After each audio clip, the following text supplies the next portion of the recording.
بالله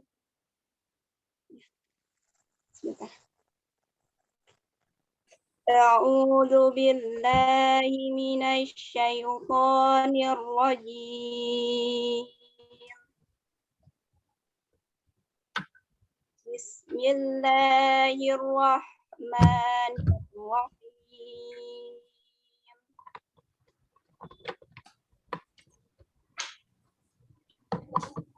الحمد لله الذي أنزل على عبده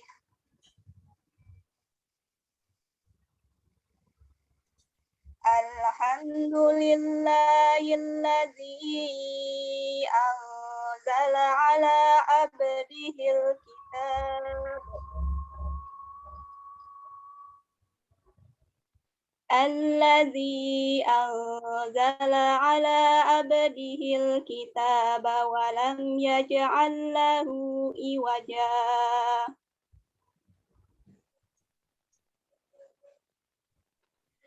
قيما لينذر بأسا شديدا من لدنه ويبشر المؤمنين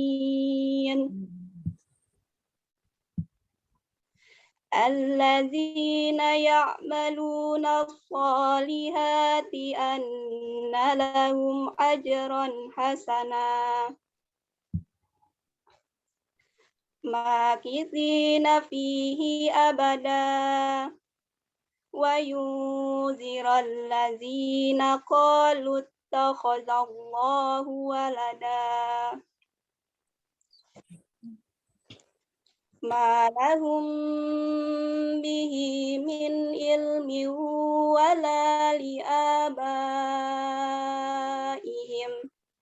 كبرت كلمة تخرج من أفواههم إن يقولون إلا كذبا فلعلك باخع نفسك على آثارهم إن لم يؤمنوا بهذا الحديث أسفا إنا جعلنا ما على الأرض زينة لها ليبلوهم أيهم أحسن عملا وإنا لجاعلون ما عليها صعيدا جرزا أم حسبت أن أصحاب الكهف والرقيم كانوا من آياتنا عجبا إذ أوى الفتية إلى الكهف فقالوا ربنا آتنا من لدنك رحمة وهيئ لنا ربنا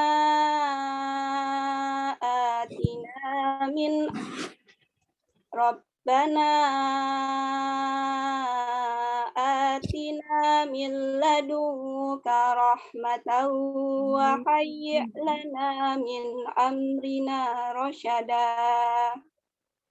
Sadaqallahul azim. Sadaqallahul azim. Allahumma arhamna bil Quran.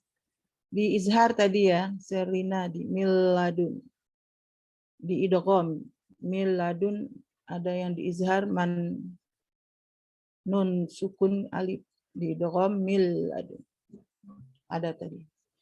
Tapi bagus selebihnya ada beberapa karena terburu-buru aja. Sama waqaf ya tadi ya, napasnya itu. Jadi berhentinya nggak boleh sembarang berhenti, disambung juga harus tahu arti. Oke, terima kasih Sel. Semoga bacaan Selina tadi dan kita yang menyimak tentunya mendapatkan kemudahan dari Allah setelah kita mau muratal ayat Al-Quran sebelum kita melaksanakan aktivitas, apalagi kuliah. Terima kasih Sherlina, juga teman-teman yang lain. Sudah 25 orang. Saya kembalikan ke Nur. Silakan Nur, siapa gilirannya? Bu, untuk Dani Ramadan sama Septi Indah Lestari sakit, Bu. Jadi hanya Jadi 2 yang orang ada, yang presentasi. silakan. Amelia Yang Zikrifa ada aja. dan Zaharani. Oke, silakan. Karena tinggal 2, dibagi ya. Dibagi dengan PPT masing-masing, terus dibagi, tidak seluruhnya 1 orang. Silakan.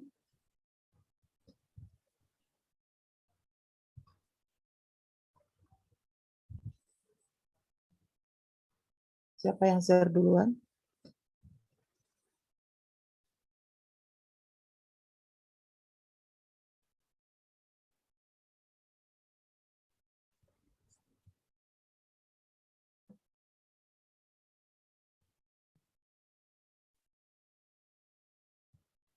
Siapa yang share duluan? Belum? Sedang proses?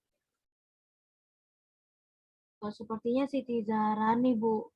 Sudah saya jadikan co-host dua-duanya. Sudah mulai proses belum? Ini, Bu, 2 Ada orang. gangguan sinyal? Iya, lagi gangguan sinyal, Bu. Coba lagi. Siti Zaharani mendengar? Oh, bisa itu? Bisa?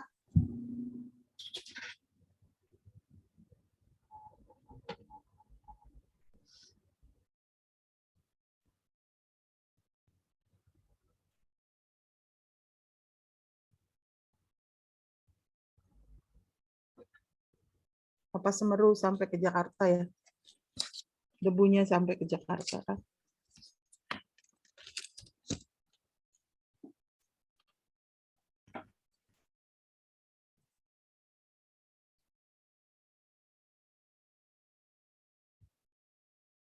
Coba nak dicek, sudah belum? Kok nggak ada?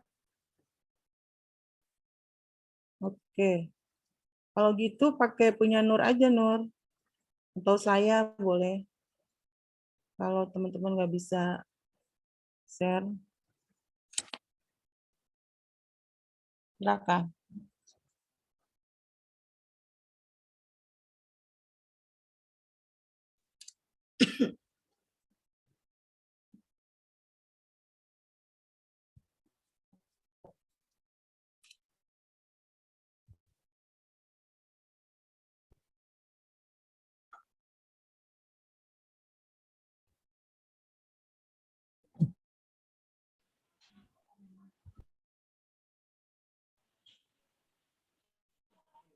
Izin Bu langsung mulai atau Mulai, dari tadi udah kita mau mulai. nunggu Amel dulu? Nggak usah, kamu aja. Kamu aja sendiri. Sendiri aja, sendiri.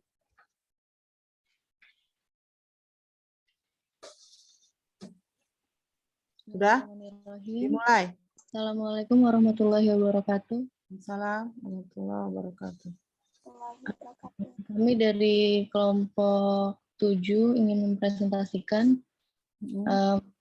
perencanaan media pembelajaran dengan judul Media Pembelajaran yang akan dibacakan oleh saya sendiri, yaitu pengertian media pembelajaran. Pengertian media pembelajaran. Media berasal dari bahasa Latin medio atau medius yang merupakan bentuk jamak dari kata medium yang berarti pengantar atau perantara. Sedangkan dalam bahasa Arab ialah perantara atau pengantar pesan dari pengirim kepada penerima pesan. Khususnya media dapat diartikan sebagai alat atau sarana komunikasi yang digunakan sebagai perantara atau pengantar pesan yang berisi informasi dari sumber ke penerima pesan. Jika dikaitkan dengan media pembelajaran, media pembelajaran ini dimaknai sebagai alat komunikasi yang digunakan dalam proses pembelajaran untuk membawa informasi berupa materi ajar dari pengajar kepada peserta didik, sehingga peserta didik menjadi lebih tertarik untuk mengikuti kegiatan pembelajaran. Satu hal yang perlu diingat bahwa peranan media tidak akan terlihat apabila penggunaannya tidak sejalan dengan isi dan tujuan pembelajaran yang telah dirumuskan. Secanggih apapun media yang dipakai, tidak dapat dikatakan menunjang pembelajaran apabila keberadaannya menyimpang dari isi dan tujuan pembelajarannya. Media adalah segala sesuatu yang dapat digunakan untuk menyalurkan pesan dari pengirim ke penerima sehingga dapat merangsang pikiran, perasaan, perhatian, dan minat peserta didik sedemikian rupa sehingga proses belajar terjadi.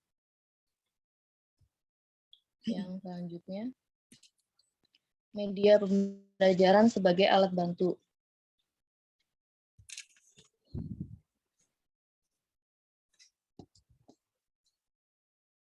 Media pembelajaran sebagai alat bantu mempunyai fungsi melancarkan jalannya menuju tercapai tujuan pembelajaran. Hal ini diyakini bahwa kegiatan pembelajaran dengan bantuan media mempertinggi kualitas kegiatan belajar mengajar siswa dalam tenggang waktu yang cukup lama, yaitu berarti kegiatan belajar siswa dengan bantuan media akan menghasilkan proses dan hasil belajar yang baik. Selanjutnya akan dibacakan oleh Amelia Zikrifa.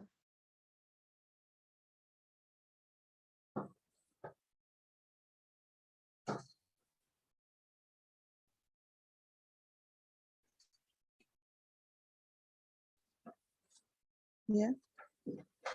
Kalau belum join terus aja. Terus aja Zaharani. Udah join.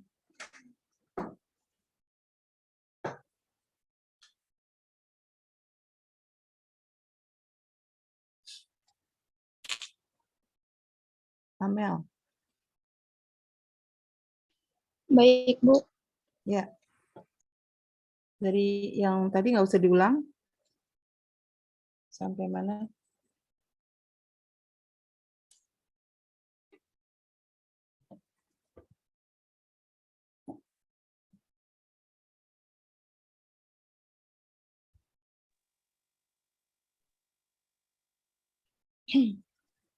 Mohon izin, Bu, langsung ke media sebagai alat bantu. Iya. Baik. Media sebagai alat bantu. Media adalah alat bantu yang dapat dijadikan sebagai penyalur pesan guna mencapai tujuan pengajaran, di mana media dapat menampilkan informasi melalui suara, gambar, gerakan, dan warna, baik secara alami maupun manipulasi, sehingga membantu guru untuk menciptakan suasana belajar menjadi lebih hidup, tidak monoton, dan tidak membosankan.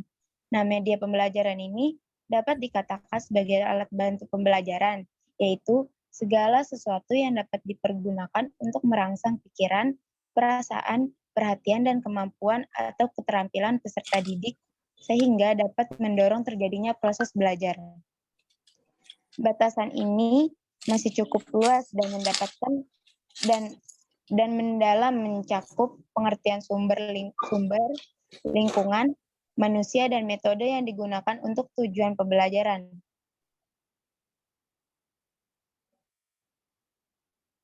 Scroll dulu. Secara umum, media pembelajaran memiliki peran sebagai berikut. Yang pertama, memperjelas penyajian pesan pembelajaran agar tidak terlalu bersifat verbal. Dan yang kedua, mengatasi keterbatasan ruangan, waktu, dan daya indera. Yang ketiga, penggunaan media pembelajaran secara tepat dan bervariasi dapat mengatasi sikap pasif peserta didik. Yang keempat, menjadikan pengalaman manusia dari abstrak menjadi konkret. Dan yang kelima, memberikan stimulasi dan rangsangan kepada peserta didik untuk belajar secara aktif. Yang keenam, dapat meningkatkan motivasi belajar peserta didik sehingga dapat meningkatkan prestasi belajar. Prestasi. Baik, media pembelajaran biasanya dipahami sebagai benda-benda yang dibawa masuk ke ruangan kelas untuk membantu aktivitas proses belajar mengajar. Pemahaman sempit ini dipengaruhi oleh pandangan kognitivism yang melihat proses belajar sebagai transfer pengetahuan dari pengajar ke peserta didik yang kebanyakan berlangsung dalam ruangan kelas. Jika menggunakan pandangan konstruktivis, maka pengertian belajar dan media pembelajaran menjadi lebih luas. Media pembelajaran tidak terbatas pada apa yang digunakan pengajar di dalam kelas, tetapi pada prinsipnya meliputi segala sesuatu yang ada di lingkungan peserta didik di mana mereka berinteraksi dan memberikan proses belajar mengajar. Baik, media sebagai sumber belajar. Dalam usaha meningkatkan kualitas proses pembelajaran dan hasil pembelajaran, guru tidak boleh melupakan salah satu yang sudah pasti kebenarannya, yaitu bahwa peserta didik atau siswa harus diupayakan untuk banyak berinteraksi dengan sumber belajar. Tanpa sumber belajar yang memadai, sulit diwujudkan proses pembelajaran yang mengarah kepada tercapainya hasil belajar yang optimal. Namun demikian, sebelum kita membahas topik ini lebih lanjut, perlu diketahui apa sebenarnya sumber belajar itu, mengapa hal ini penting dibahas, karena dalam banyak kesempatan sering dijumpai bahwa seseorang memaknai sumber belajar hanya guru dan buku. Tiap-tiap dengan siswa bila menginginkan kualitas dan hasil belajar itu dapat mendukung proses belajar dalam rangka mencapai tujuan pembelajaran yang optimal. Maka perlu kiranya ada organisasi pengelolaannya dan mengingat kenyataan yang ada bahwa keterbatasan dana dan tenaga yang mendukung sumber-sumber belajar itu juga dipandang perlu adanya suatu strategi pengelolaan yang efektif dan efisien. Jika kita tinjau dari pemanfaatan sumber belajar terbagi menjadi 2, yaitu sumber belajar yang didesain by design dan sumber belajar yang tinggal pakai atau dimanfaatkan by utilization.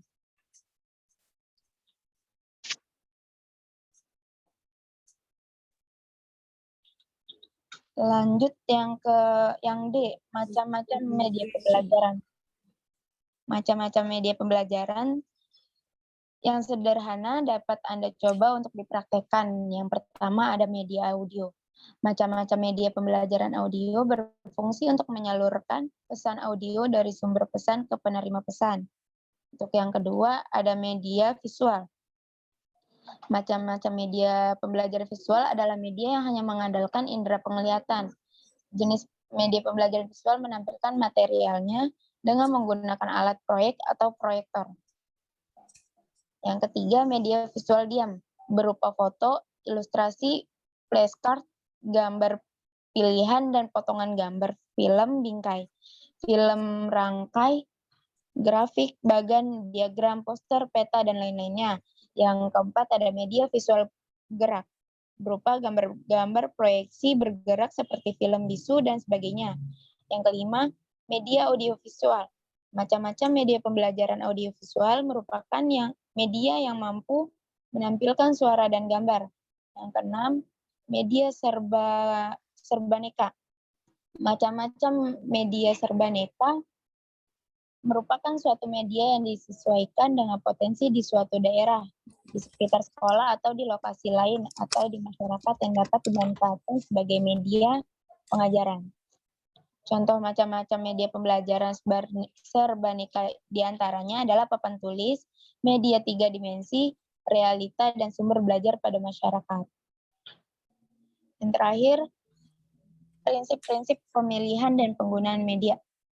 Dalam menentukan maupun memilih media pembelajaran, tentunya harus mempertimbangkan beberapa prinsip sebagai acuan dalam mengoptimalkan proses pembelajaran. Prinsip tersebut diantaranya pemilihan media pembelajaran harus berdasarkan pada dalam pembelajaran tujuan pembelajaran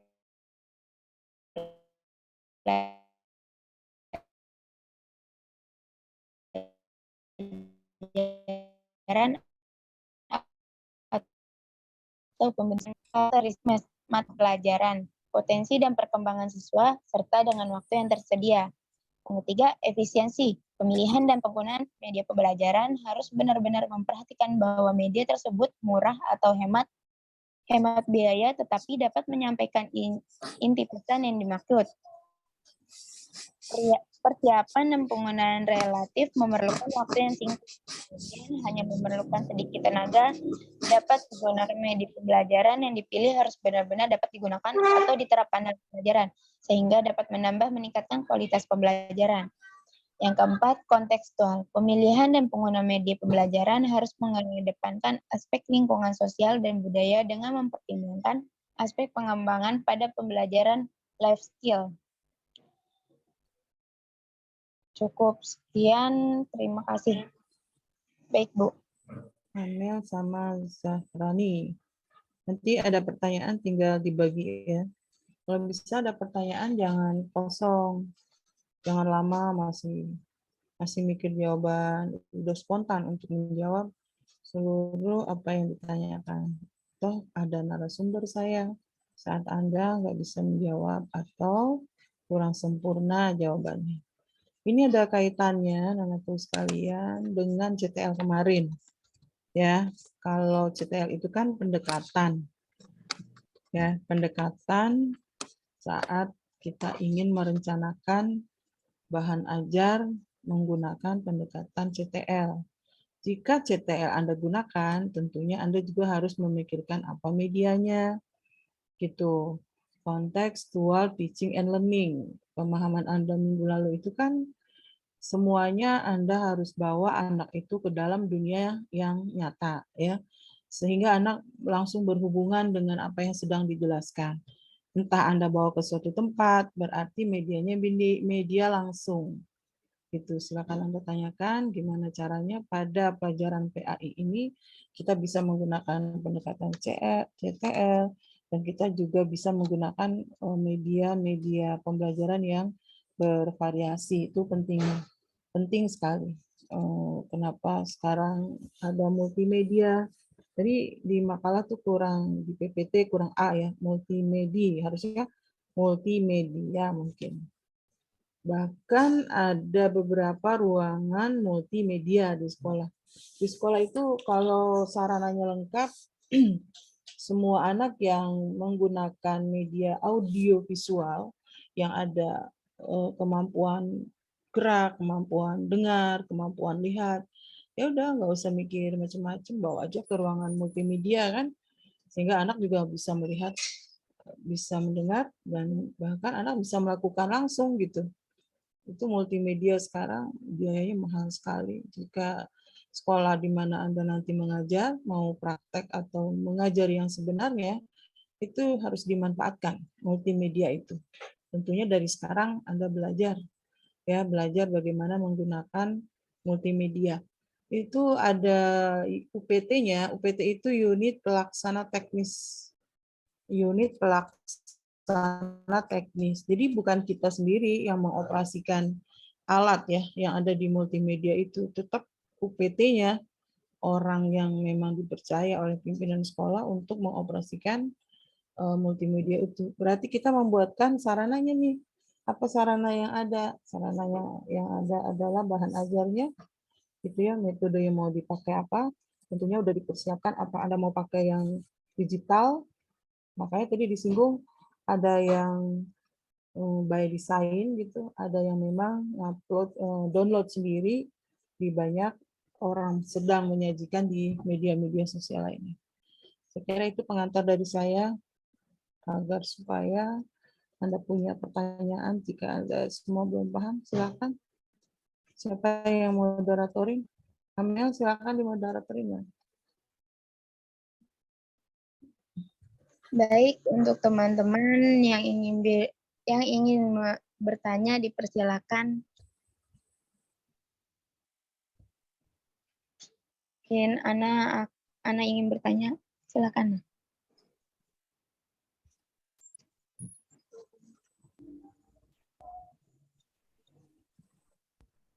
Siapa makalah? Mungkin dilempar ke teman-teman yang lain dulu, gantian. Baik. Untuk yang lain ada yang ingin bertanya, dipersilakan.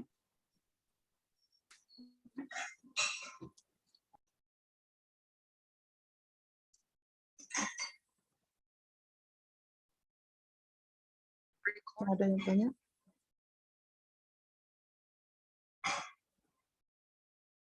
Nggak ada yang tanya, sudah bisa semua.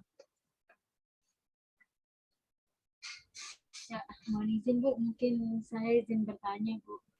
Ya, silakan. Membahas tentang media pembelajaran itu kan umumnya sangat penting ya untuk seorang guru. Nah, namun terkadang itu dalam pemilihan media pembelajaran itu seorang guru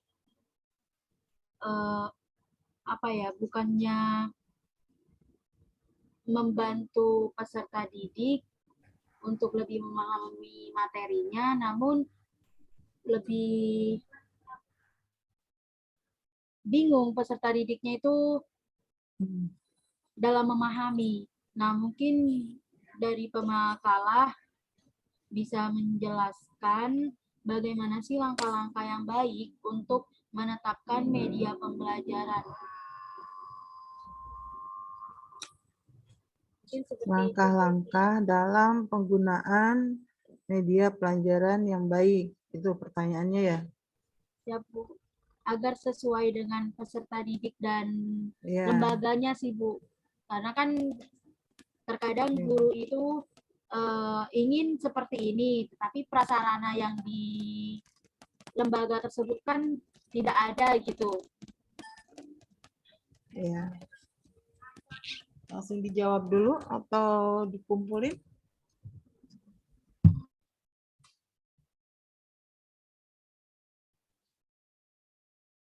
Bisa dijawab?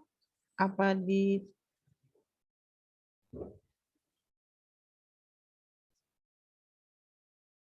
belum ada respon? Mungkin saya tampung dulu, Ibu. Baik. Takutnya ada yang kelewat. Baik. Ya. Nanya kedua, apa syarat atau ketentuan apa, langkah-langkah apa yang harus dipertimbangkan? Bisa juga sih syarat media yang baik itu kayak apa. Sehingga pada saat kita gunakan tidak mengganggu audiens, tidak mengganggu siswa dalam penggunaannya. Gitu. Dalam praktek di lapangan banyak siswa nggak mengerti apa yang dimaksudkan media itu. Syaratnya apa? Media yang terlalu kecil juga kan membuat seorang anak nggak paham apa sih maksudnya gitu. Langsung dijawab karena nggak ada pertanyaan. Pertanyaan kedua ada.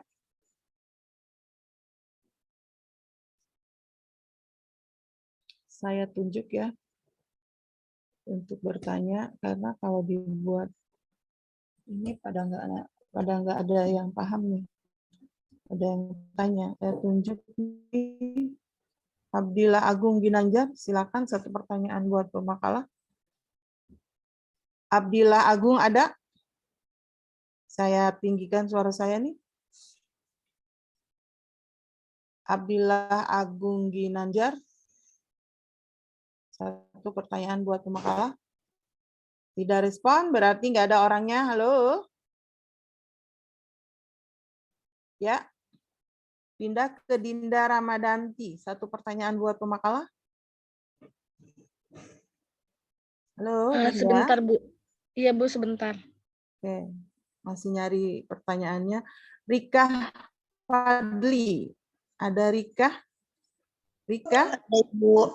Silakan. Satu aja pertanyaannya. Sebentar. Oke, masih sebentar. Anissa Aulia. Satu pertanyaan buat pemakalah. Bu, bebas. Izin bertanya ya Bu. Suara saya Silakan. terdengar Bu? Suara saya Terdengar. terdengar. Ya, terdengar. Saya izin bertanya Bu. Media yang tepat itu seperti apa ya Bu? Media apa yang tepat dalam pembelajaran pendidikan agama Islam ini Bu? Mm-mm. Terdengar Bu? Oke, bersama dengan yang tadi tuh, apa saja syarat media yang baik tanpa melihat mata pelajarannya apa ya. Nah, bersambung nih pertanyaan kedua. Untuk pelajaran agama, media apa yang tepat? Oke, bisa disimak Masih ya Bu? ya pemakalah Nur Komalasari. Satu pergikan suara saya, mungkin tidak terdengar Anda. Nur Komalasari. Terdengarkah suara saya? Masih sinyal? Iya, iya terdengar Masih Bu. sinyal? Oh, terdengar. Oke, silakan. Satu pertanyaan buat pemakalah. Sebentar Bu. Ya, lewat. Apa langsung? Bagaimana ada pertanyaannya Bu? Bagaimana perencanaan pembelajaran yang ideal menurut tuntunan kurikulum yang berlaku? Bagaimana perencanaan pembelajaran ideal sesuai dengan kurikulum yang berlaku? Yang ketiga ya. Iya. Itu di luar konteks ya. Oh Di luar iya yang Bu. dibahas. Kalau yang dibahas itu media, perencanaan media pembelajaran. Nggak apa-apa. Perencanaan pembelajaran yang seperti apa yang sesuai dengan kurikulum yang berlaku. Kurikulum yang sekarang tentunya. Bahkan sebentar lagi kurikulum mau ganti. Oke, bagus pertanyaannya. Pertanyaan Evni Febriana Citra. Silakan satu pertanyaan buat pemakalah Evni. Ya Bu, Ya, satu pertanyaan. bagaimana perbedaan media pembelajaran offline atau online dan online? Oke, apa beda pembelajaran media pembelajaran offline dan online? Udah Ya, Bu. dicatat, Amel? Baik, Bu. Zahrani? Oke. Kalau saya giniin banyak yang masuk. Kenapa harus saya yang paksa-paksain? Desi, silakan Desi satu pertanyaan buat pemakalah. Desi Putri, suara saya tinggikan, mungkin tak terdengar. Masih belum Bu. Terdengar masih? Suara Masih. saya terdengar. Dengar Bu. Oke, silakan satu pertanyaan buat pemakalah. Jadi ada suara yang terdengar kencang, ada yang enggak di tempatmu.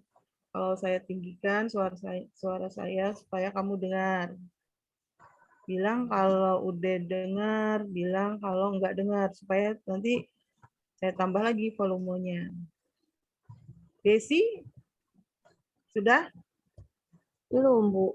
Belum. Evni Anissa Aulia udah ya tadi. Nur Komalasari. Satu pertanyaan buat pemakalah. Udah tadi? Sudah tadi Bu. Oke. Lutfia Rahma. Ada terdengar suara saya Lutfia Rahma? Ada Bu, terdengar. Oke, terdengar. Silakan satu pertanyaan. Ya, saya masih belum mengerti yang di makalahnya Amel, media serbaneka itu. Ya. Dan contoh-contohnya. Serbaneka tuh kayak apa ya? Oke, Iya. sudah dicatat. Amel, Zahrani, serbaneka tuh kayak apa? Good. Nanti Baik, Bu. dijawabnya nggak mesti satu-satu yang tanya ya, karena hampir mirip semua pertanyaannya.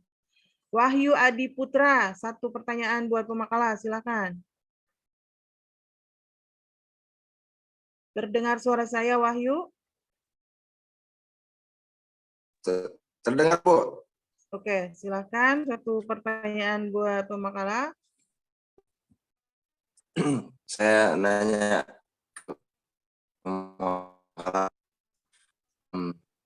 Sinyal. saya adalah bagaimana strategi apa buat mensukseskan atau mengimplementasikan media pembelajaran dalam media online dan offline. Strategi apa sih yang sekiranya pas, yang baik? Oke, bersama dengan penanya sebelumnya ya. Saya tegaskan lagi, strategi apa yang tepat kalau kita menggunakan media pembelajaran online dan offline. Ya, ini aja udah mulai nih, kita gunakan media. Terus yang tepat yang mana? Pertanyaannya hampir sama dengan pertanyaan sebelumnya. Oke, kemudian Yunita Maulidia udah belum tadi? Belum, Bu. Sudah ditanya, sudah ada? Oh, sudah. Silahkan. Izin bertanya, Bu. Saya ingin Baik. bertanya, apa yang menjadi kendala utama para guru dalam perencanaan media pembelajaran? Kendalanya apa? Pakai media gitu ya? Ya. Pakai media online, listrik mati, kendala enggak tuh?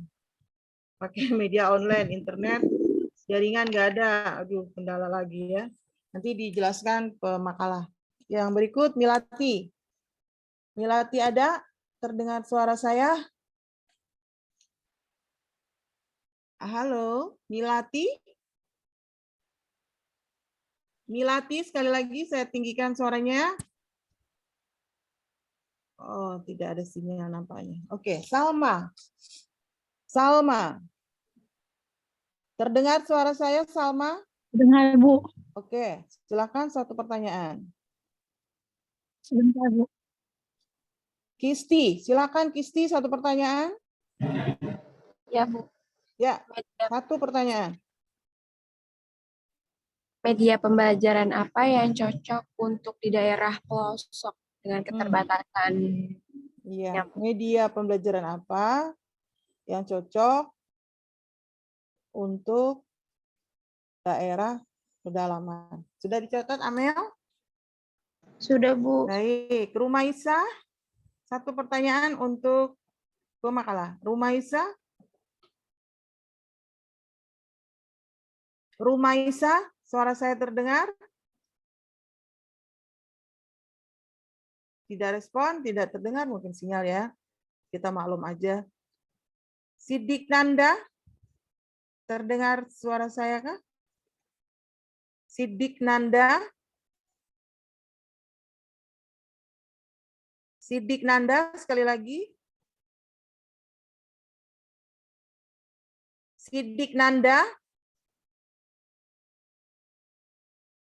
Ini udah salah satu bentuk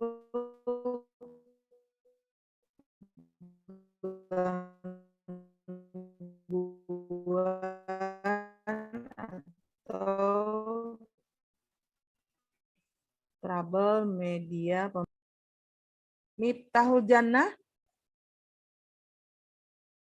Iya, Bu. Oh, dengar. Takutnya saya yang trouble. Saya harus benerin di sininya. Satu pertanyaan? Izin bertanya, Bu. Iya. Di sini kan ada seberapa besar sih penggunaan media sosial sebagai alat bantu atau alat media utama untuk pembelajaran oleh para guru atau sekolah-sekolah di tiap jenjangnya? Terdengar nggak, Bu, suaranya? Maaf, Kak, tolong diulangi, soalnya putus-putus. Oh, atau enggak ngetik aja ya, Mel? Iya, boleh. Oh, ya udah. Saya singkat aja nih. Ya, media sosial sebagai alat bantu sejauh mana bisa membantu untuk tingkat satuan pendidikan. Jadi kalau dibilang satuan pendidikan mulai dari SD terus sampai SMA. Sejauh mana nih penggunaan media sosial saat ini? Ya. Silakan diketik juga yang bertanya tadi. Dinda Ramadanti, silakan satu pertanyaan. Tadi kan kalau Kisti nanya media pembelajaran untuk di pelosok itu seperti apa. Kalau saya mau bertanya sebagai mahasiswa yang mengamati pendidikan, karena kita belajar di pendidikan juga, menurut Zahrani dan Amel, apa sumbangsi pemerintah yang udah dikasih kepada pelosok, kepada dalam negeri yang di pelosok, media pembelajaran apa yang mereka udah bantu capai di dalam sana. Makasih. Oke. Pemerintah sudah memberikan media, bentuknya apa aja sampai ke daerah pelosok. Ya, kalau Anda belajar tentang otonomisasi pendidikan, bahwa pendidikan itu diserahkan sepenuhnya ya otoritas gitu kepada daerah masing-masing. Berarti kalau daerah pelosok masing-masing, tetap juga ada pemerintah pusat ikut andil ketika tidak terpenuhi dari anggaran daerah APBD. Apa bentuknya? Katakan media, katakan pandemi, media apa yang pemerintah udah berikan. Itu ya Amel dan Zahrani. Yang berikutnya Ahmad Maulana.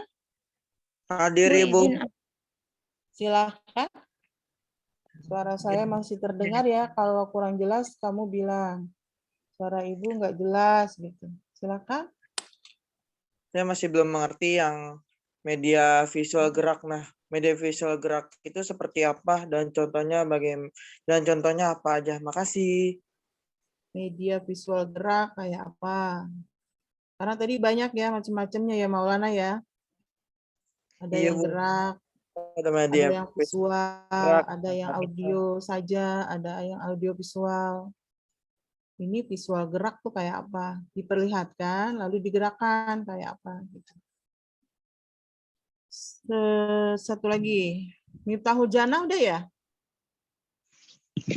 Miftahul Udah Bu Jannah. tadi.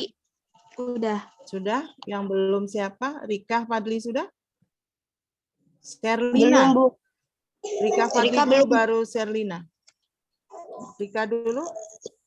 Mungkin udah banyak yang nanya tentang media pembelajaran apa untuk pembelajaran offline. Tapi karena kan khususnya untuk anak SD pasti ngerasa bosen karena harus menatap di layar laptop atau layar HP. Maksudnya media apa yang benar-benar bikin anak tuh semangat belajar walaupun tetap offline gitu. Yang bikin gak bosen. Online apa offline? Offline. Mungkin offline. Langsung. Contoh yang langsung udah ya, disebutkan. Terima kasih. Ini kamu tanya media yang langsung atau media yang tidak langsung? Maaf Ibu nggak kedengeran. Oh, kamu bertanya untuk media online apa media offline? Kurang terdengar? Media online Ibu, maaf.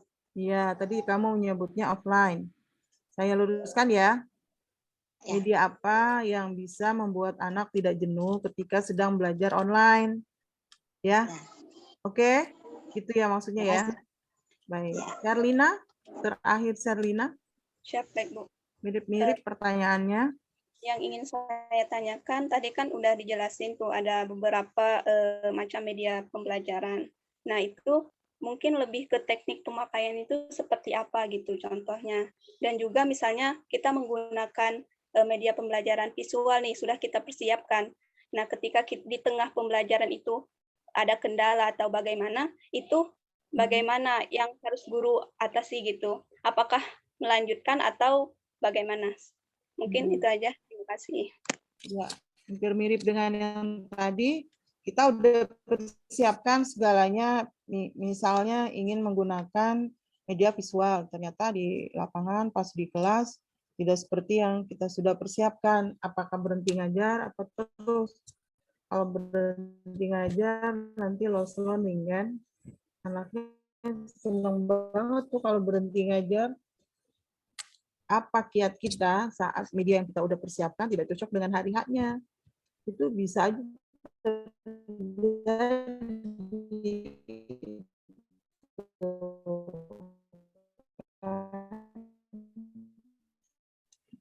mungkin saja terjadi. Jadi memang harus dipaksa, harus didresur. Kalau enggak ada pertanyaan. Nggak ada pertanyaan, saya kasih materi nanti di sini. Saya akan izin share screen nanti. Setelah dijawab, jawaban Anda pasti akan jawab dulu. Supaya ada olah pikir dulu dari Anda sendiri, lalu bukan pemakalah pun boleh punya argumentasi atau pendapat. Sekarang intinya adalah mengapa media menjadi salah satu hal yang penting ketika kita mau mengajar. Nah, kembali kepada fungsi tadi kan ya, fungsi media kan banyak sekali. Salah satunya adalah untuk memperjelas materi ajar gitu. Karena tidak bisa juga ada beberapa materi yang kalau dijelaskan secara verbal harus banget gitu, harus sekali. Harus sekali, kalau katakan harus sekali, kita harus persiapkan, kita harus rencanakan bahwa ketika kita mau mengajar, dibawa media itu. Baik itu mau media online, mau media offline, mau media cetak, tinggal sesuaikan dengan materi yang kita akan ajarkan. Silakan dijawab dulu, nanti baru saya sempurnakan. Siapa yang duluan? Ada dua, Amel dan... Baik Bu, saya izin jawab dari pertanyaan Ana. Yang pertama itu kan langkah-langkah dalam penggunaan media pembelajaran yang baik.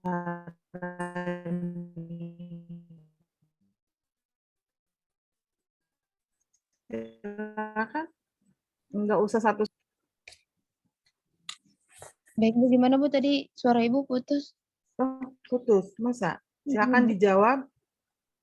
Suara Baik. saya terdengar putus, masih putus? Sudah Bu, cukup Bu. Oke. Menurut saya yang pertama itu bagaimana cara dalam penggunaan media pembelajaran yang baik itu, yang pertama kita mempersiapkan. Nah, maksudnya kegiatan dari seorang tenaga pelajar itu yang akan mengajar dengan menggunakan media pembelajaran. Nah, kegiatannya itu yang dapat dilakukan tenaga pengajar pada langkah persiapan diantaranya itu membuat rencana pelaksanaan pembelajaran atau perkuliahan sebagaimana bila akan mengajar seperti biasanya. Nah, dalam rencana pelaksanaan tersebut, cantumkan media yang akan digunakan dan mempelajari buku petunjuk atau bahan penyertaan yang telah disediakan. Nah, menyiapkan dan mengatur peralatan yang akan digunakan agar dalam pelaksanaannya nanti tidak terburu-buru dan tidak mencari-cari lagi, serta peserta didik dapat melihat dan mendengarnya dengan baik. Nah, yang kedua itu pelaksanaan atau penyajiannya. Tenaga pengajar saat melakukan proses pembelajaran dengan menggunakan media pembelajaran perlu mempertimbangkan seperti hal yaitu yakinkan bahwa semua media dan peralatan telah lengkap dan siap untuk digunakan. Terus jelaskan tujuan yang akan dicapai, terus juga jelaskan lebih dahulu apa yang harus dilakukan oleh peserta didik selama proses pembelajaran tersebut. Lalu hindari kejadian-kejadian yang sekiranya dapat mengganggu perhatian atau konsentrasi dan ketenangan peserta didik. Nah, terus yang ketiganya itu tindak lanjut kegiatan. Nah, ini perlu dilakukan untuk memantapkan pemahaman peserta didik tentang materi yang dibahas dengan menggunakan media agar murid tidak bosan itu langsung dikasih kayak langsung diskusi, terus eksperimen, terus observasi, ataupun dikasih soal tes dan media belajar itu diajarkan kepada murid atau apalagi ke anak SD ya, itu kalau menurut saya sih langsung ke kayak bermain aja, jadi jangan dibawa mereka harus begini, tapi enjoy aja gitu kalau menurut saya. Nah, lalu pertanyaan yang kedua itu media apa yang tepat dalam pelajaran ya, menyesuaikan pelajaran. Semisalkan pelajaran PAI, semisalkan tentang wudu. Saya mencontohkan tentang wudu. Dan menurut saya kita menjelaskan tetapi langsung mempraktekkan itu lebih memudahkan murid untuk memahaminya. Dan yang kedua misalkan sholat. Medianya apa kalau itu? Medianya apa kalau gitu? Medianya apa? Kalau kamu jelaskan wudu. Kalau wudu menurut saya langsung ke praktek, lebih ke air. Medianya Ya, itu kan kalau langsung ke praktek, medianya apa? Air, Bu. Karena kan air. Ya, jangan ragu. Karena ada media langsung. Ya, medianya adalah air. Terus? Nah, yang kedua ada contohnya sholat. Medianya itu peralatan sholat, terus bacaan-bacaan sholat Bacaan yang harus sholat kita bukan sediakan media. agar siswa langsung Tempat sholat. Tergantung nih memahaminya. sholatnya munfarid apa jamaah. Iya. Kalau Untuk jamaah. mungkin untuk pertanyaan baru itu yang saya jawab akan dilanjutkan oleh Zahrani. Terima kasih, Bu. Zahrani, ada beberapa yang belum terjawab tuh. Bagaimana media di pelosok? Iya. Zahrani, mendengar?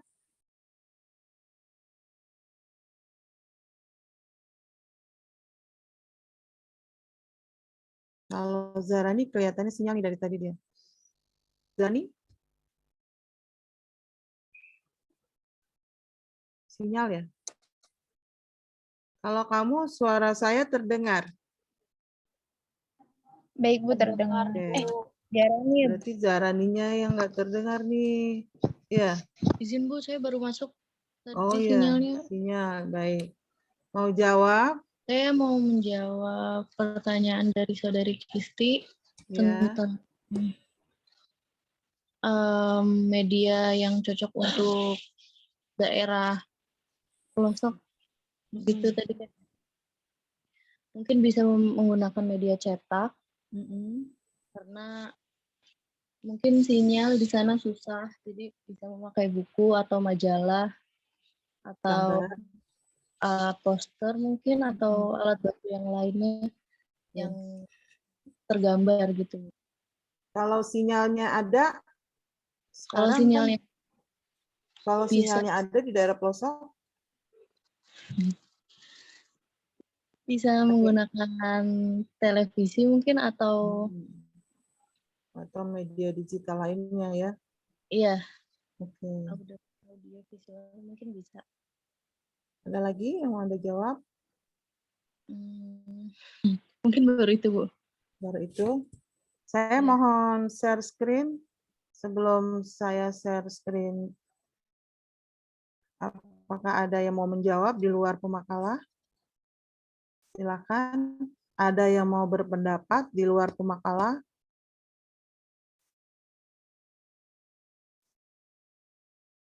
Adakah? Ihsan Digali mau jawab? Saya tinggikan lagi suaranya saya ini. Ihsan Digali, apakah mau menjawab? Katakan ya atau katakan tidak. Tidak merespon. Bukan karena suara saya tidak terdengar ya, kelihatannya begitu. Ihsan Digali. Ya, Bu. Oh, terdengar. Suara saya tinggi. Ada, Bu. Terdengar? Ada, Bu, ada. Oke, nggak enak juga ya ninggi-ninggiin suara gini seperti apa ya, mengalahi suara himar gitu. Saya khawatir karena sinyal, makanya saya harus tinggiin suaranya. Oke, terdengar sekarang semua? Lalu, apakah Anda mau menambahkan dari penjelasan pemakalah? Nyimak nggak dari awal? Ihsan Digali? Ya, Bu, nyimak Bu, Oke, cuma lagi nyimak. nggak enak badan, Bu. Oke, kalau sakit cepat sembuh ya, Nak. Iya, Bu. Berobatlah ke dokter, jangan kuliah. Iya, tadi dengerin aja. Oke, kalau kuliah semakin pusing. Semoga Allah cepat menyembuhkan. Tetap harus Amin, dikasih amin. Makasih, Bu. obat. Harus ke dokter. Iya, Bu, Kalau ya, nggak ke siap. dokter, minum obat generik dulu di warung belinya. Baik, Bu, baik. Gantung sakitnya apa. Karena Anda nggak on cam, jadi nggak ketahuan kan. Rizik Maulana Yatin. Suara saya ditinggikan lagi. Rizik Maulana Yatin. Maaf Bu, lagi izin itu ngechat di forum. Oke. Baik ya. Belum ada yang mau menambahkan. Mungkin Sambil saya juga. Oh, siapa? izin menambahkan. Silakan, nyalakan audionya. Ya, Ya, Sherly, Bu. Bu. Oke. Dengarkan semua, ya. Ya, mungkin mengenai dari penjelasan pemakalah tadi gitu, saya sedikit berpendapat bahwa selain kita harus mengetahui media pembelajaran itu sendiri, yaitu tadi persiapan dari bahan ajar yang kita ingin kita sampaikan gitu, sehingga kita mengetahui bahwa media pembelajaran itu kan digunakan untuk menyampaikan pembelajarannya, sehingga peserta didik itu mengerti ingin sampaikan, baik dari tadi sudah dijelaskan dari seperti apa gitu. Nah, dan juga selain itu juga ya gurunya juga harus mempersiapkan, karena kan kita tidak tahu apa yang akan terjadi ketika kita mau mengajar. Misalnya ada kendala-kendala yang kita rasakan gitu. Jadi harus benar-benar memang dari bahan ajarnya itu kita sudah menguasai gitu. Jadi tidak misalnya media yang kita gunakan ada kesalahan, ya kita bisa mengalihkan dengan penjelasan yang lain gitu. Dan guru juga harus lebih kreatif lagi gitu. Tidak hanya mengandalkan dari media saja gitu, tapi bisa menggunakan hal-hal perhatian muridnya untuk mengalihkan, sehingga guru itu dapat mengatasi hal-hal seperti itu. Mungkin seperti itu, Bu. Oke. Sherlina sebenarnya udah menjawab sendiri pertanyaannya Sherlina tadi kan. Gak apa-apa, pertanyaan yang baik adalah pertanyaan yang separuhnya sebenarnya sudah ada jawabannya dari penanya. Memang harus begitu. Tapi harus disampaikan kan di dalam forum agar kita juga semua tahu bahwa media itu hanya sebagai alat bantu saja, bukan sumber. Bukan sumber. Kalau sumber ya guru, sumber utama memang guru. Pada saat kita menggunakan media, jangan sepenuhnya mengandalkan media, gitu ya. Kenapa tidak sepenuhnya mengandalkan media? Kalau media itu tidak cocok, media itu ada trouble, ya. Media itu tidak jelas, harus kembali kepada sumber. Ya, sumber bahan ajar siapa? Guru. Yang paling utama sumber ya guru.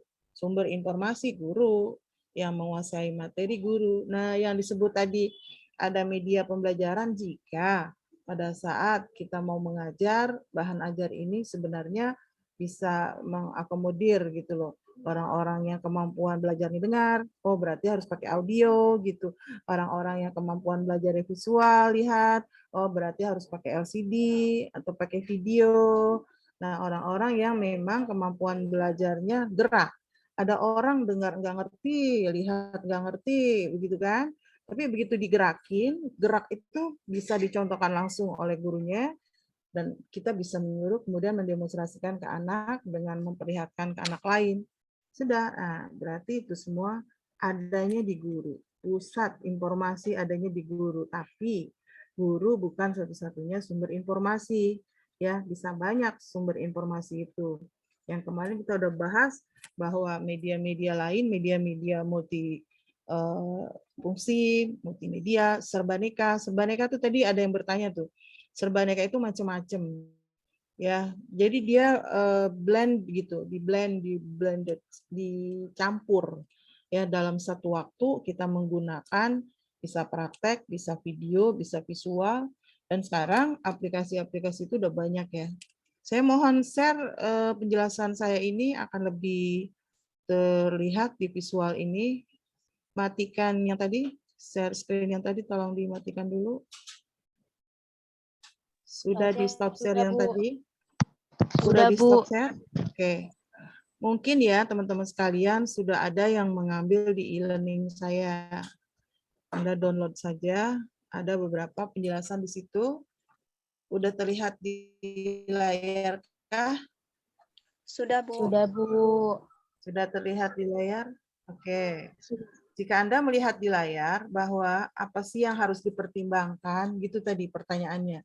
Langkah-langkah apa saja yang harus dipertimbangkan kalau kita milih media. Anda jangan lupa bahwa fungsi media adalah memperlancar jalannya proses pembelajaran. Jadi sebelum Anda mengajar, Anda rencanakan tuh medianya apa ya. Jadi jangan diri kita sendiri aja nih sebagai media gitu, tapi juga harus ada benda lain gitu ya, teknologi atau apapun itu yang sifatnya memperlancar jalannya proses pembelajaran. Apa yang harus kita pertimbangkan? Karena fungsinya demikian tidak boleh lepas dari faktor-faktor yang harus Anda pikirkan, syarat-syarat yang harus Anda pertimbangkan ketika Anda pilih atau tidak media itu. Saya singkat menjadi visuals. Tuh. Di layar terlihat visuals. Disingkat menjadi visual. Pastikan bahwa visual ini V, bukan F, V. V-nya itu artinya visible. Benda yang kita gunakan, teknologi yang kita gunakan, atau apapun itu, karena media itu kan ada yang cetak, ada yang non-cetak. Kalau yang cetak tadi sudah dijelaskan daerah pelosok, kalau gangguan sinyal, teknologi belum masuk, misalnya dia bisa gunakan media cetak. Gunakan media cetak itu yang visible. Visible itu mudah dilihat. Kalau kita memprint gitu, mencetak atau kita ambil dari majalah, pastikan benda yang kita tunjukkan ke anak kita itu bisa dilihat. Contoh, Anda sedang mengajarkan, suara saya masih terdengar ya? Masih, Bu. Masih, Bu. Misalnya, Anda mengajarkan tentang binatang-binatang yang haram untuk dimakan. Itu kan ada gambar ya. Bagi daerah pelosok, itu gambar sangat penting Anda cetak. Jangan sampai gambarnya tidak terlihat benda apa itu. Kalajengking. Itu kenapa kalajengking nggak boleh dimakan? Bekicot. Ada syaratnya ya. Binatang yang haram untuk dimakan adalah satu, menjijikkan. Kalau kita jijik, benda itu yang nggak boleh dimakan. Salah satunya bekicot. Kamu tahu bekicot? Keong. Tahu, Ya, Bu. itu awalnya memang haram untuk dimakan. Sekarang malah dibudidayakan ya. Kalau Anda merasa jijik, maka hukumnya akan haram. Apalagi binatang yang buas. Nggak boleh itu dimakan. Haram untuk dimakan. Nanti ada tuh beberapa pelajaran tentang jenis-jenis binatang yang haram untuk dimakan dan yang halal untuk dimakan. Jika Anda gunakan medianya cetak, gunakan benda itu bisa dilihat. Namanya visible. Visible, mudah dilihat, dapat dilihat, visible. Yang kedua, interesting. Visuals, I. Huruf yang kedua, visuals, itu I. Interesting. Interesting, menarik. Bendanya menarik nggak ya kalau kita bawa ke satu kelas gitu. Kalau nggak menarik, anak kan males lihatnya. Jadi harus interesting. In. Oke, setelah menarik, pastikan baru datang aja Anda udah bawa, terus Anda perlihatkan. Anda bawa benda langsung mengkafani jenazah. Ada mayat yang terbuat dari boneka, itu menarik itu. Keingintahuan anak tinggi kan, karena nggak semua anak punya bentuk orang tapi dari karet gitu. Yang punya sekolah, nggak ada anak di rumah punya itu, punya nggak sih? Bentuknya kayak orang besar tapi karet gitu. Di sekolah-sekolah tuh punya. Gurunya bawa itu ke dalam satu kelas.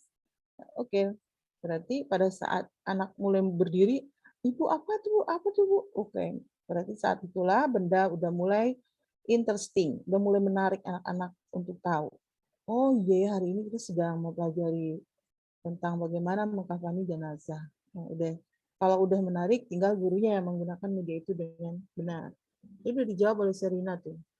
Jika benda ini pada saat kita gunakan tidak cocok di kelas karena banyak gangguan, beralihlah kepada media lain atau pada sumber aslinya. Sehingga kita udah siapkan. Anda pengen mengajar medianya media digital, pakai video pembelajaran, bagaimana mengkafani jenazah, tiba-tiba listrik mati. Gunakan CTL, kontekstual, langsung anak peragakan.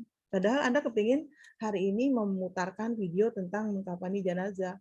Para pemulasaran itu kan akan memperagakan tahap demi tahap ya. Anak-anak itu akan melihat, akan memperhatikan gitu. Nanti anak mempraktekkan sendiri ya. Tiba-tiba listrik mati atau internetnya tidak connect dan lain-lain sebagainya. Ya udah, berarti Anda harus melakukan textual teaching learning seperti yang kemarin kita udah bahas. Yang ketiga, huruf yang ketiga adalah S. S itu simple. Simple. Simple itu sederhana, enggak rumit. Kalau benda ada yang Anda bawa itu memperumit, contoh itu kan mempermudah. Karena bendanya rumit sekali, akhirnya mempersulit. Jangan sampai, ini syarat yang harus Anda pertimbangkan, faktor yang Anda harus pertimbangkan ketika kita menggunakan media, terutama media-media pada pembelajaran agama itu harus sesederhana mungkin, jangan bikin kompleks gitu. Pemahaman anak kompleks sekali, terus dihindari. Yang keempat, useful. Useful, artinya berguna, bisa digunakan benda itu, bisa dipakai, dan anak bisa memperagakan sendiri. Yang kelima, accurate, benar, atau dapat dipertanggungjawabkan. Memang ada Bu benda yang tidak dapat dipertanggungjawabkan, banyak. Kalau ada pelajaran-pelajaran agama bawa benda yang haram untuk dipegang, itu nggak boleh kan? Tidak bisa dipertanggungjawabkan. Sedang menjelaskan tentang binatang yang haram, dibawa binatangnya anjing, binatang haram anjing gitu misalnya, dibawa, itu tidak bisa dipertanggungjawabkan, tidak benar, digunakan dalam bentuk gambar. Nanti Anda bertanya setelah selesai saya jelaskan di sini, legitimate, masuk akal, benda yang Anda bawa masuk akal. Ada benda yang tidak masuk akal, ada, dan akhirnya mengganggu kenyamanan anak. Structure, yang terakhir structure, tersusun dengan baik. Bendanya banyak, yang di tahapan-tahapannya banyak. Harus terstruktur. Kata Anda gini, besok Anda bawa 3 telur yang masih mentah, bawa botol aqua yang Anda potong separuh, botol aquanya ukuran setengah liter, Anda potong 2, oke, bawa 3 botol aqua, atau kalau Anda mau pakai gelas beling, tapi bahaya takutnya ya kalau gelas beling dibawa-bawa. Bawa garam. Garam bawa sebanyak-banyaknya. Kalau orang tua di rumah punya 2 blok garam batal gitu, Anda bawa 2. Saya ulang, Anda bawa telur 3, bawa gelas beling yang putih 3, bawa garam 2 balok, sama air. Air 1 liter. Itu harus terstruktur tuh penggunaannya nanti. Apa maksudnya?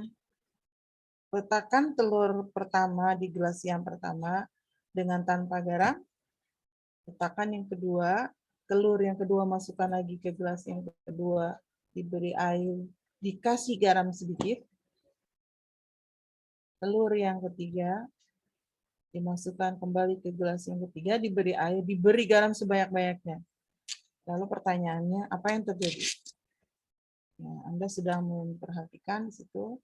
Nah, harus terstruktur rapi nih. Harus terstruktur, tersusun rapi, termasuk mengkafani jenazah juga begitu. Kalau jenazahnya wanita, berarti memang udah tersusun. Berapa lapis sudah tersusun. Sampai nanti pas dibungkus, oh iya ya, cukup nih. Ukurannya cukup, sampai ujung juga cukup, talinya cukup, gitu. Nah, tinggal nanti talinya ada yang 7, ada yang 5. Asal jangan 2 ya. Kalau 2 nanti susah akan terbuka. Ada yang 7, ada yang 5. Yang umum ya 5. Oke, ini syarat. Tadi ada beberapa yang belum terjawab. Syarat atau faktor yang harus dipertimbangkan ketika kita menentukan media apa.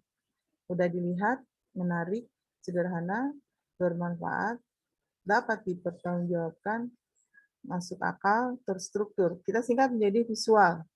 Visuals. Visible, interesting, simple, useful, accurate, legitimate, and structured. Nah, oleh karena itu, kita akan bisa melihat di sini ada perbedaan akhirnya nanti, bahwa setiap media yang kita gunakan akan punya perbedaan masing-masing. Terlihat perbedaan itu diantaranya adalah preventif. Di layar terlihat jelas? Terlihat, Bu. Oke. Pada saat kita menggunakan media, apapun itu medianya, dengan berbagai syarat yang sudah harus wajib bahkan ya dipertimbangkan, sehingga media ini punya fungsi preventif, mencegah. Mencegah jika terjadinya gangguan di kelas. Gangguan di kelas banyak sekali itu. Ketidakmengertian anak, kesimpang siuran informasi. Anda sudah mencegahnya. Karena sudah Anda pastikan media itu sesuai dengan syarat yang kita bahas tadi. Oh, media yang nah itu enggak mempreventifkan. Preventif itu mencegah. Korektif. Korektif itu sebagai bentuk mengkoreksi, mengevaluasi, memeriksa berbagai gejala kesulitan belajar anak. Dengan media semuanya bisa kita koreksi dari sejak awal, sebelum terjadinya pembelajaran. Dan yang ketiga, konstruktif, mengkonstruk, membangun gitu loh. Mengkonstruk itu membangun pemahaman sendiri anak karena ada alat bantu yang berfungsi memperjelas bahan ajar yang kita sampaikan. Anda mengajarnya tajwid, tapi nggak ada alat bantu. Alat bantunya medianya adalah Al-Quran. Tajwid itu kan memang kita mau mengenalkan izhar apa, idgham apa, ikhfa, ya, ikhfa kayak gimana, mad dipanjang pendekin berapa harokat. Ya sudah langsung dengan medianya itu mengkonstruk sendiri pemikiran anak bahwa hukum bacaan itu seperti ini. Saya kira seluruh pelajaran PAI itu banyak media yang bisa gunakan. Terserah nanti kreasi kita ingin yang cetak apa non cetak. Kalau sudah yang non cetak, ingin yang audio apa yang visual. Atau enggak juga Bu, saya pengen yang audio visual. Berarti bisa dilihat, bisa didengar, dan bisa dia menggerakkan sendiri. Yang berikutnya serbaneka ya macam-macam, kadang bisa kita ganti-ganti, kita bawa ke satu tempat anak itu. Dan ini ada hubungannya dengan CTL kemarin, contextual teaching learning. Banyak sekali variasi yang bisa kita gunakan. Nah, biasanya pada saat kita mau menggunakan media-media yang online dan offline seperti pertanyaan Anda tadi, ini harus seimbang antara media yang kita gunakan dengan audiens yang paham. Jadi antara katakan medianya yang online, itu harus sepaham dengan audiensnya. Saya kemarin menjelaskan tentang ABCD, Audience, Behavior, Condition, and Degree. ABCD, Audience, Behavior, Condition, and Degree. Penting bagi Anda, media apapun yang Anda katakan ingin gunakan, katakan media online. Pikirkan juga audiensnya. A itu audience. Yang kedua behavior, perilaku para audiens di layar gimana? Behavior itu perilaku. Kalau nggak on cam gimana? Kalau nggak on mic gimana? Kalau on mic semua gimana? Oh berarti guru kan harus mengatur ya. Ketika kita menggunakan media online. Ini kan salah satu bentuk kita menggunakan media online nih. Bukan karena pandemi ya, sekali lagi, bukan karena pandemi. Karena memang eranya digital. Pun bersamaan waktunya dengan pandemi. Seandainya nggak ada pandemi, kita nggak mengenal media online seperti ini. Seperti pertanyaan tadi, anak-anak tuh jenuh loh. Udah capek ya belajar di depan handphone gitu, di depan laptop gitu. Tak ubahnya Anda sebagai mahasiswa, lelah sekali ya 2 tahun di depan laptop, di depan handphone. Iya kalau ada laptop, kalau handphone aja gimana? Udah kecil, suara dosennya nggak kedengeran. Sampai diteriak-teriak, dosennya kedengeran juga. Bukan karena nggak kedengeran sinyal Anda. Gitu. Atau sebaliknya, Anda udah kencang suaranya, dosennya nggak dengar suara Anda. Oh, sinyal dari dosennya. Gitu ya. Dan banyak sekali memang gangguan-gangguan media online yang kita gunakan saat ini butuh kearifan para kebijakan para siswa, guru, kalau di kampus kebijakan para dosen. Salah satu upaya yang kita lakukan, pertanyaannya gitu ya tadi. Apa yang harus kita lakukan jika banyak gangguan dalam media online? Ya, kita pilih satu-satu. Saya udah mengupayakan itu tadi. Anda aktif ternyata bertanya. Anda aktif mengkritik ternyata bertanya. kalau distimulasi oleh dosen, oleh saya gitu. Sebenarnya saya sedang melakukan apa yang sedang kita bahas hari ini. Kita pakai media online. Kalau Anda nggak ngomong, masa yang ngomong pemakalah aja. Materi ini kan bukan untuk pemakalah aja. Materi ini untuk Anda semua. Gimana dong kalau Anda nggak terlibat? Bentuk Anda terlibat, nggak mesti Anda nanya, tapi Anda merespon balik. Nah, kita kan nggak tahu kan, apakah Anda dengar atau enggak, kecuali kita tanya. Coba audionya dinyalakan. Coba on cam. Coba on mic. Nyalakan mic suaranya. Ternyata benar kan, pas dicek, ya inilah, ya itulah. Nah, ini bentuk dari strategi yang kita gunakan kalau kita menggunakan media online untuk menghindari preventif. Tuh, preventif. Menghindari loss learning. Belajar yang nggak berguna tuh namanya loss learning. Dengerin, nggak paham, tinggal. Matiin audio, matiin kamera, tapi masih join, tinggal. Itu gampang, tinggal dipanggil aja gitu. Kan tadi pertanyaannya gitu, apa yang harus kita usahakan? Panggil satu-satu, anaknya panggil satu-satu. Nah, setelah dipanggil udah merespon, buat pertanyaan. Satu pertanyaan untuk pemakalan. Atau kita kasih pertanyaan. Silakan dijawab. Itu bentuk dari media online yang kalau kita pastikan ada gangguan, banyak sekali gangguan, makanya harus preventif di sini. Apa aja ada 3 tadi? Preventif, korektif, dan konstruktif. Iya, preventif mencegah. Mencegah jika terjadi gangguan, oh sudah ada media, sudah tercegah gitu loh. Medianya sudah ada. Tapi kan terkadang audiens ini sebagai siswa, sebagai mahasiswa, kan harus sinkron ya dengan gurunya gitu. Siswa dengan gurunya harus sinkron, harus sejalan.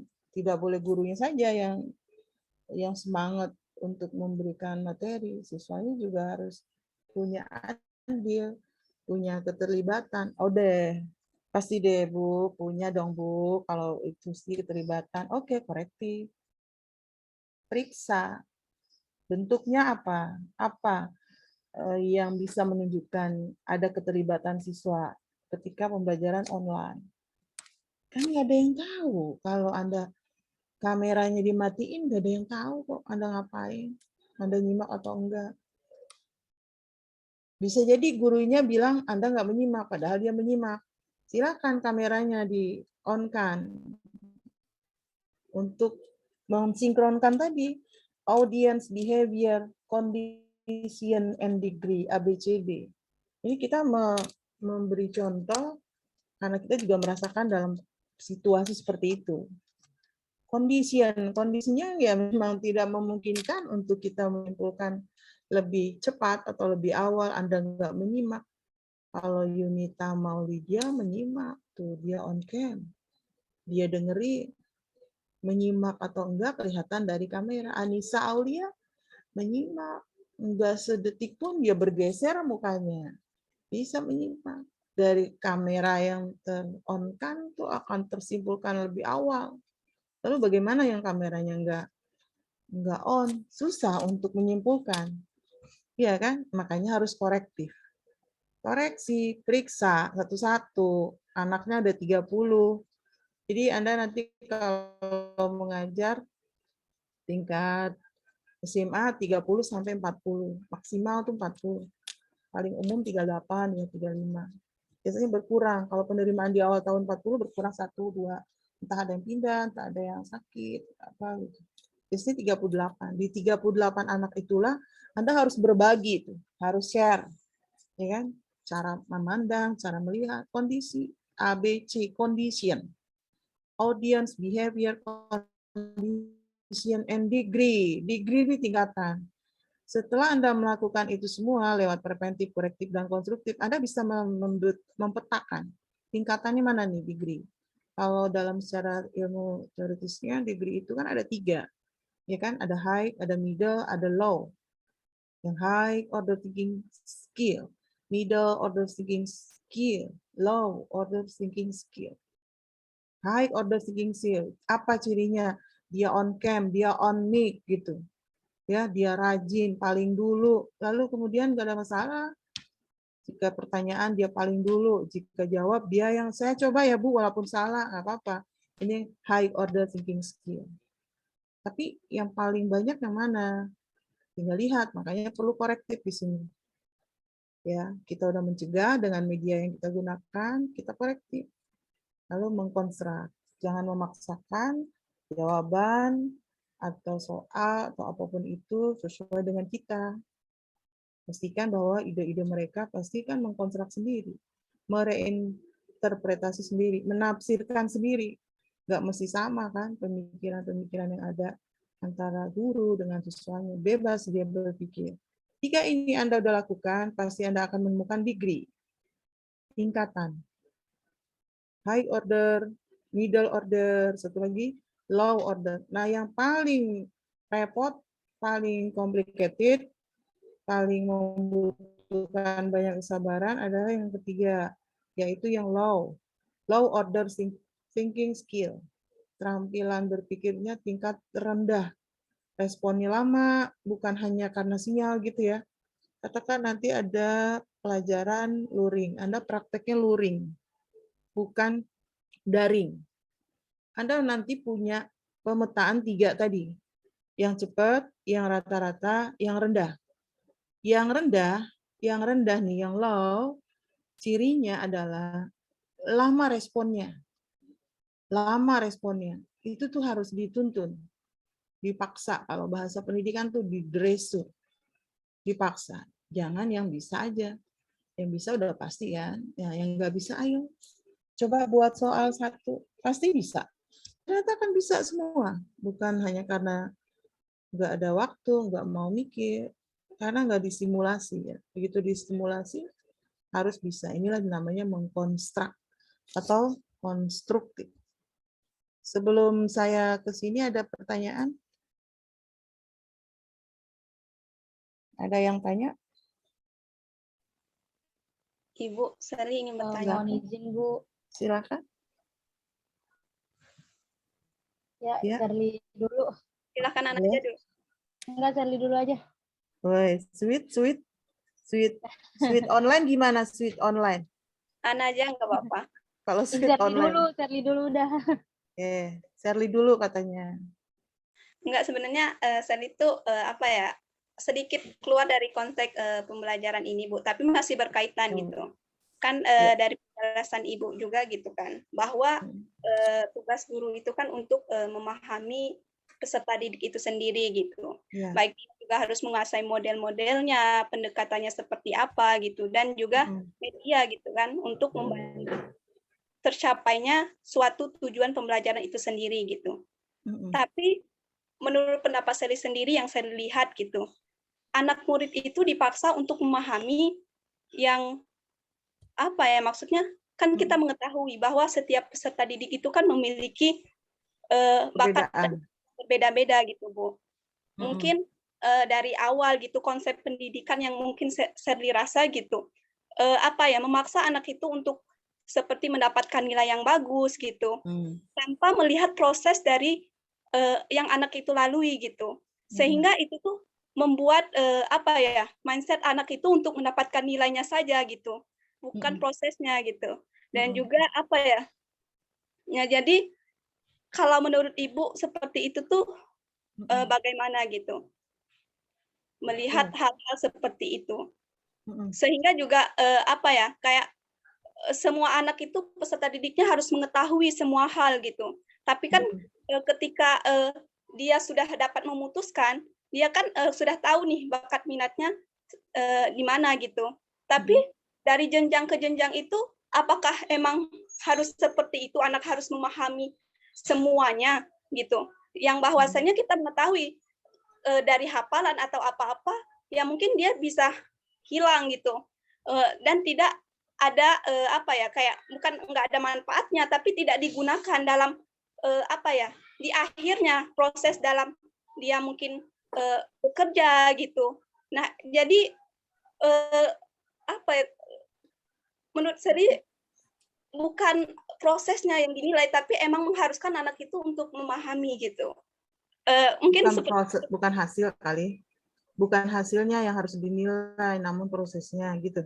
Ya, seperti itu. Tapi yang rata-rata itu dilihat mungkin dari nilainya gitu. Baik itu gurunya gitu.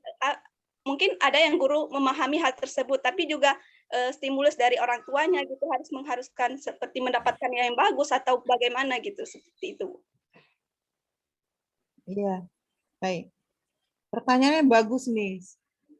Bagi beberapa guru emang complicated sekali kan. Sejak kurikulum 2013 lahir, perhatikan nih, pertanyaannya bagus. Sejak kurikulum 2013 lahir, di tahun 2013 dibidaninya, disosialisasikan 2014, dipakai 2015, ada yang pakai, nggak ada yang enggak.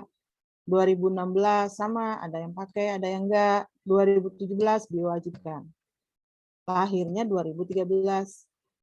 2017 diwajibkan. Salah satu dari ciri kenapa 2013 lahir yang akhirnya diwajibkan pada tahun 2017 adalah adanya authentic assessment. Authentic assessment. Pertanyaannya Shirley itu bagus begini. Kenapa sih anak itu dipaksa untuk dapat nilai bagus, untuk bisa tahu apa aja semua? Kok nggak memperhatikan proses? Di 2013, pada ciri authentic assessment, tidak seperti yang kamu tanyakan tadi. Kan ada authentic assessment. Kita bahas nanti di pertemuan ke-12. Authentic artinya nyata. Assessment itu penilaian. Authentic assessment, menilai nyata, gitu. Menilai yang real. Kalau Anda ujian, contohnya Anda lah ya, Anda ujian mahasiswa yang bukan online ya, yang luring. Diawasin bukan oleh dosen kan, diawasin oleh pengawas kan. Manipulasinya banyak nggak? Jujur aja, manipulasinya banyak nggak? Banyak sekali, nyontek, nyalin jawaban di kertas kecil, nungguin jawaban punya teman, kan pengawas bisa aja lengah. Sekalipun dua orang yang mengawas di 30 anak dalam satu kelas. Banyak tuh kenapa harus diawasin, karena akan banyak peluang begitu. Akhirnya indal imtihan yukromul mar'u au yuhan. Anda bisa jawab, Anda jadi yukrom, dimuliakan oleh diri Anda sendiri. Anda nggak bisa jawab, Anda yuhan, Anda dihinakan oleh diri Anda sendiri. Nah, menjawab persoalan itu semua dilakukanlah namanya authentic assessment. Apa itu authentic assessment? Menilai dalam bentuk real. Menilai dalam bentuk nyata. Tidak perlu pengawas. Walaupun banyak pesan udah ada kok pengawasnya tuh di pengawas yang paling CCTV yang paling kuat sinyalnya adalah CCTV Tuhan. CCTV Tuhan. Tapi kan nggak sampai di situ. Ya kan? Makanya digunakanlah authentic assessment, penilaian dalam bentuk nyata. Gimana Bu penilaian dalam bentuk nyata? Lahirlah satu skala penilaian kognitif, afektif, psikomotorik. Pada saat kita mengukur afektif, sikap, ini kita udah bahas waktu kita membahas tentang AMP indikator yang afektif. Sulit sekali seorang guru, siapapun itu, mengukur kejujuran seseorang. Ini ada di afektif. Mengapa semua anak harus punya komprehensi pemahamannya, pengetahuan, sikap, dan tindakan. Pengetahuan, sikap, dan tindakan. Berarti kognitif, afektif, psikomotorik. Ya, ini mesti dipunyain oleh setiap anak yang lulus dalam setiap satuan pendidikan. Anda mengajar di SMK, Anda harus punya visi yang kuat gitu, sehingga Anda mengajar keras. Anak harus punya pengetahuan, anak harus berubah sikapnya, anak harus bisa melakukan sesuatu. Bidang kita agama, berarti anak bisa sholat gitu kan. Anak bisa melakukan tindakan dalam bentuk nyata. Nah, untuk mengevaluasi ini nih, dibutuhkanlah yang namanya authentic assessment. Contoh lain, baca Al-Quran. Itu authentic assessment dengan baca. Namanya aja baca, tulis Al-Quran, membaca dan menulis. Kemahiran dia membaca hanya bisa kita dengerin langsung. Hanya kita bisa dengerin langsung. Murotal yang saya paksa Anda di awal kuliah itu sebuah alternatif untuk saya melakukan authentic assessment, untuk saya melakukan penilaian real, bukan hasil seperti yang ditanyakan Sherlina tadi. Kayaknya dipaksa banget ya, mau tingkat SMA ataupun perguruan tinggi itu nilai di akhir. Enggak itu. Sebaik-baik kegiatan adalah kegiatan yang memperhatikan proses. Kedua, muhawain kola, walaupun sedikit. 10 ayat kan sedikit kan, tapi kan sering. Sering kan? Gimana nggak sering orang 16 kali pertemuan, 16 kali kita mendengarkan teman baca Al-Quran dengan bergantian. Gitu. Itu A2 muhawain kola, terus-menerus dilakukan. Ada satu disertasinya Hasan Haikal, dia punya judul disertasinya The Law of Repetition. The Law of Repetition. Shirley terlihat mau menulis, atau Nur Hasanah terlihat mau menulis. Saya ulang. Ada juga yang lain terlihat mau menulis. Nah, ini kecepatan guru ngomong tidak secepat siswa kita menulis. Makanya harus diulang. Namanya review. Tulisannya tehe law. Law, hukum. Repetitation tulisannya. Bacanya The Law of Repetition. Itu disertasinya Hasan Haikal. Anda kenal Hasan Haikal ya, tokoh 212. Beliau juga doktor matematika, tapi ahli agama, hebat ya. Ada orang ahli matematika, tapi ahli agama juga. Dia pindah-pindah sekolahnya. Nah, apa yang dibilang orang apa itu akan semakin kita expert di dalam, kita akan semakin ahli di dalamnya, ya kan? Kita diulang-ulang gitu. Saya kepengen jadi guru nanti. Perencanaan diulang-ulang, ya. Kenapa sih Bu Maul tuh suruh bikin lagi, suruh setiap saat ada yang harus dikerjakan? Karena diulang. Sering Anda mengulang-ulang, Anda semakin ahli di bidang itu. Namanya the law of repetition, hukum pengulangan. Hukum pengulangan. Sama, kita sholat juga kayak gitu kan. Kalau kita biasa nih sholat duha, nggak sholat aja sehari, nggak enak gitu. Karena kita ulang gitu ya. Sama sholat tahajud juga kayak gitu. Sehari aja nggak sholat tahajud, kok kayak ada yang hilang gitu ya. Dan itu kita lakukan dengan mudahnya. Nah, the law of repetition, kalau Anda gunakan hukum ini dalam memahamkan anak di kelas, bukan proses saja, bukan hasil saja, tapi juga proses. Kalau the law of repetition Anda gunakan, jika Anda punya profesi jadi guru, diulang-ulang kepada anak, ketika al-fahmu wal ilham, itu akan keras anaknya itu. Terkadang kita suka bosan, terkadang kita suka jenuh. Apalagi kalau Anda udah menganggap, bukan anak kita. Udahlah, saya udah ngajar ini, terserah. Kalau udah kata terserah, Anda nggak tadi tuh, preventif, korektif, konstruktif. Berupaya dong mencegah itu media digunakan. Berupaya dong supaya orang paham semua, ada 30 anak, masa yang bisa cuma satu, gitu kan. Kalau yang bisa cuma satu, yang salah bukan siswanya, tapi gurunya. Yang bisa harusnya dibalik. 30 yang bisa, nggak bisa satu, yang nggak bisa satu aja. Jadi harus diulang, dijelasin lagi. Nah, hukum pengulangan itu penting. Apalagi kita menjadi guru, penting sekali.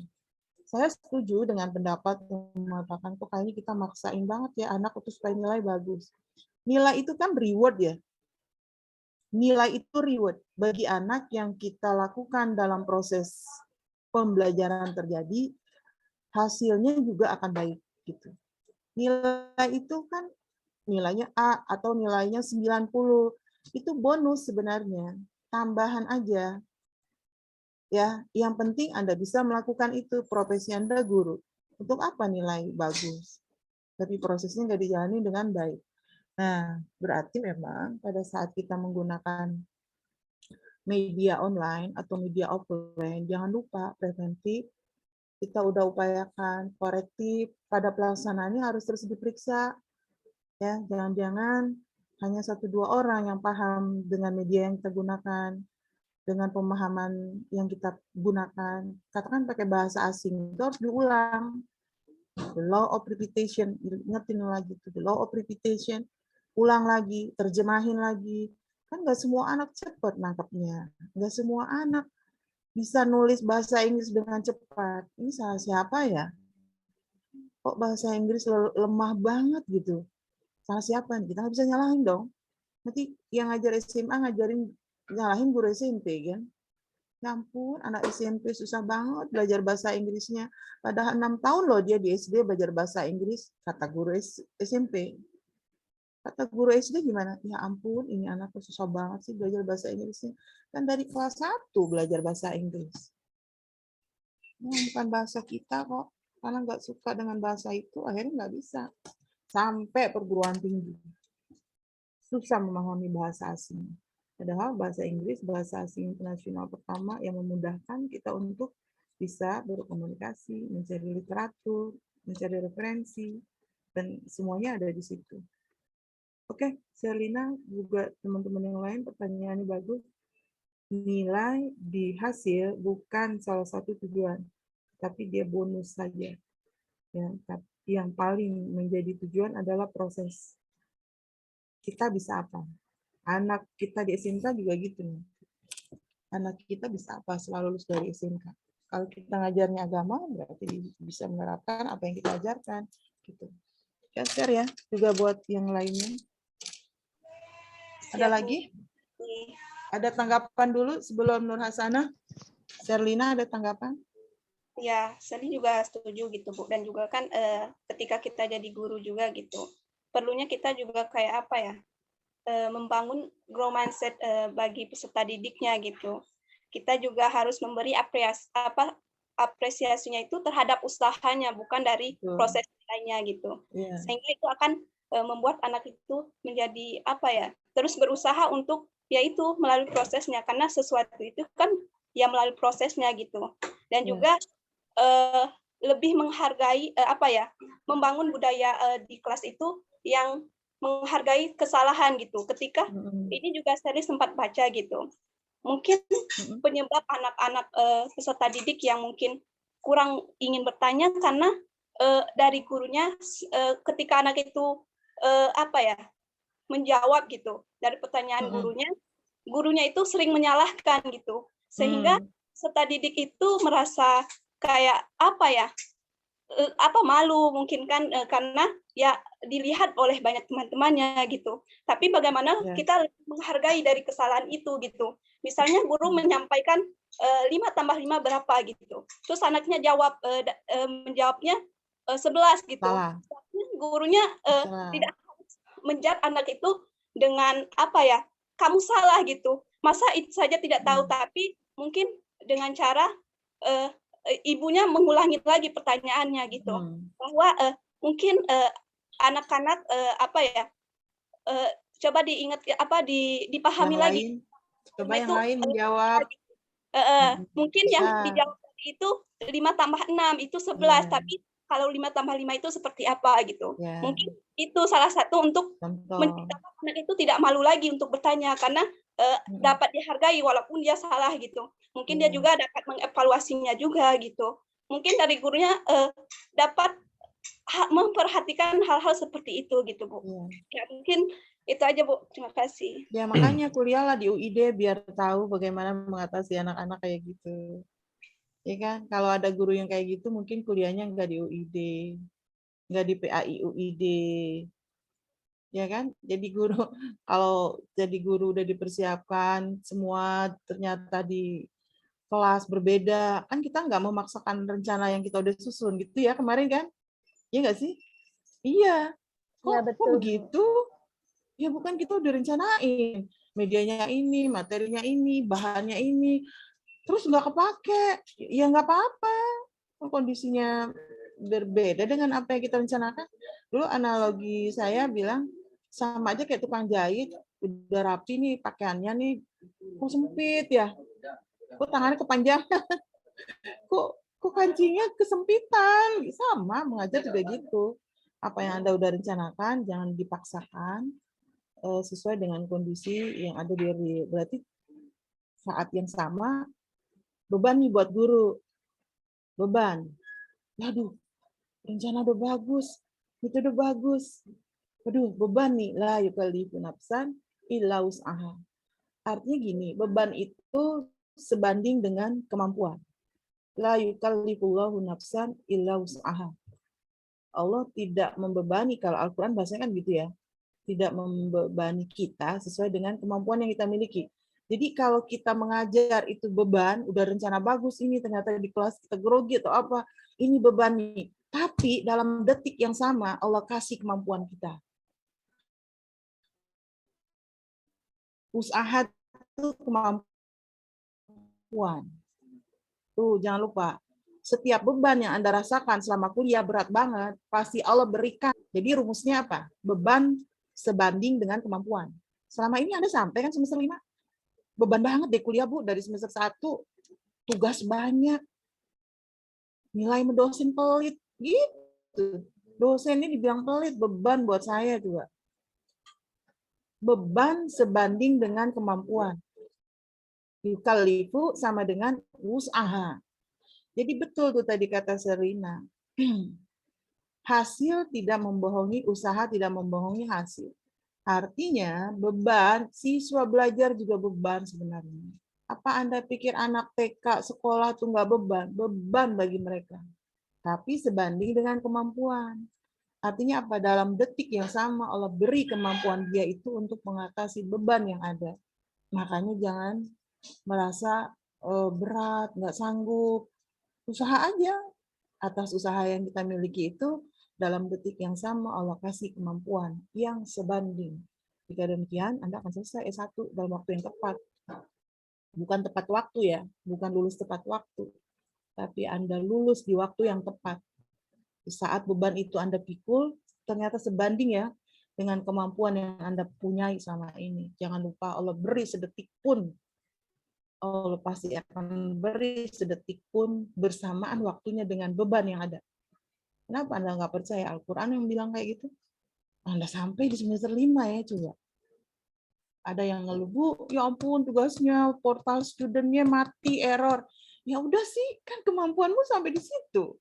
Mau disalahin tuh teknologi, mau disalahin tuh listrik, gitu kan? Anda tahu nggak sih jebol di server kita, jebol di daerah Tebet itu meninggal 2 orang kan? Ya udah mau diapain? Mau dipaksain? Ya udah masukin ke email. Yang penting Anda bisa bikin. Kemarin terakhir apa nak? CTL ya nak? Terakhir CTL. Udah banyak yang bisa bikin CTL. Tapi pastikan bahwa beban yang sama ini Anda lakukan dalam detik yang sama Allah beri kemampuan Anda itu untuk mengatasi beban masing-masing. Kita sebagai guru yang memotivasi itu. Nanti Anda sebagai guru juga harusnya memotivasi itu. Jangan menjatuhkan. Segitu aja kamu nggak bisa jawab. Kalau pertanyaan 5 kali 5 sama dengan 11 gitu. Gimana sih? Sekolahnya di mana sih? Ibunya emang siapa sih? Masa 5 kali 5 nggak tahu gitu. Atau jangan paksa dia bertanya. Kalau tadi kan saya geser. Oke, belum siap kamu, pindah lagi ke siapa? Oh, Ripko belum siap, pindah lagi ke siapa? Itu sebenarnya saya menggiring anak yang saya giring lagi tuh untuk mikirin dulu. Oh, ternyata ada kan yang udah mikir setelah saya geser gitu. Dia masih mikir, bikin soal aja mikir coba. Bikin soal aja mikir. Oh ya, karena nggak gampang bikin soal, bikin pertanyaan tuh berpikir. Jadi setiap orang yang bertanya dia mengalami proses berpikir tuh Aristoteles 9. Pertanyaan yang tersusun dengan baik sebenarnya sudah separuh dari jawaban. Diawali dengan bertanya adalah proses berpikir. Makanya kenapa Anda harus bertanya? Ya karena belajar itu ya bertanya, mengajar bertanya, belajar ya bertanya. Kalau nggak bertanya, ya nggak ada sesuatu informasi yang kita bisa dapetin gitu. Kritis itu kan dari bertanya. Ya. Jangan lupa 4C, pesan di K13. Critical thinking, collaboration, and then critical thinking, collaboration, satu lagi. Ayo, communication, satu lagi. Satu lagi. critical thinking, collaboration, communication. Satu lagi. Creativity, Bu. Oke. Jangan maksain pertanyaan itu harus sama dengan gurunya. Kreativitas orang kok dia mengkonstruk sendiri pemikiran dia. Kalau ada anak yang tanya langsung pertanyaannya ringan amat ya, enggak deep question gitu. Ya emang segitu dia punya kapasitas gitu. Tinggal kreativitas aja nanti digali. Siapa yang menggali gurunya? Yang terus the law of repetition. Jangan lelah untuk mengulang dan mengulang. Saya kira itu share bagus ya, semuanya menyimak, semoga bermanfaat. Lalu Nur tadi ya, Nur yang kedua, silakan. Ya, Bu, Yang siap. ketiga setelah Nur siapa lagi? Ya, siap, Bu. Mungkin itu Bu ya, saya menanggapi tadi Sherlina, Bu. Ya. Itu Bu, saya lebih ke contoh konkretnya aja ya Bu, karena saya punya teman yang mana dulu dia itu sangat sulit Bu, sangat sulit sekali untuk memahami. Tapi dia itu tipe orang yang selalu berusaha Bu. Dan alhamdulillah Ustadz dan Ustazah saya itu dulu sangat menghargai dia meskipun dia kurang.